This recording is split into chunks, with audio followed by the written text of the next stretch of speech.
For generations, the stories of missionaries have stirred the hearts of believers across the globe. Their courage, sacrifice, and unwavering obedience to God's call often serve as powerful reminders of what it looks like to live a life wholly surrendered to the gospel. Reading about people like William Carey, Amy Carmichael, Hudson Taylor, and countless unnamed heroes of faith inspires us, encourages us, and awakens something deep within us. Their legacy is proof that ordinary people, when gripped by an extraordinary God, can shake nations for His kingdom. But there is a danger if we stop there. We cannot simply admire their lives from a distance. We cannot spend our whole lives telling their stories while never writing our own. Stories are meant to spark action. Missionary stories are not bedtime fairy tales. They are battle reports from the front lines of faith. They are not just for reflection, they are meant to ignite action. Yes, let's talk about the great cloud of witnesses who went before us. Let's honor their memory.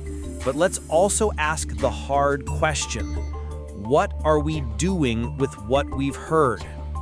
Missionary history should not just fill our journals, it should shape our footsteps. If we are always talking about what others did, but never stepping out to do the same, we are living in spiritual nostalgia instead of active obedience.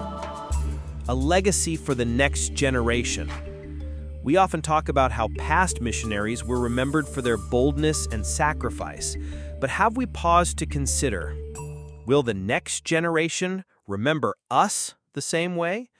Will they look back and say, they lived for the kingdom? They gave sacrificially. They didn't just read about the mission, they lived it. We must live with a commitment and conviction that our lives, too, will be a testimony of God's faithfulness and our obedience, not for applause, but for the sake of the gospel and the glory of God. Moving forward with faith. It's wonderful to talk about missions. It's needed, but talk is not the finish line. Obedience is. Maybe God is calling you to go. Maybe He's calling you to send, support, or mobilize. Maybe He's nudging you to pray consistently or give sacrificially. Whatever your role, don't stay stuck at admiration.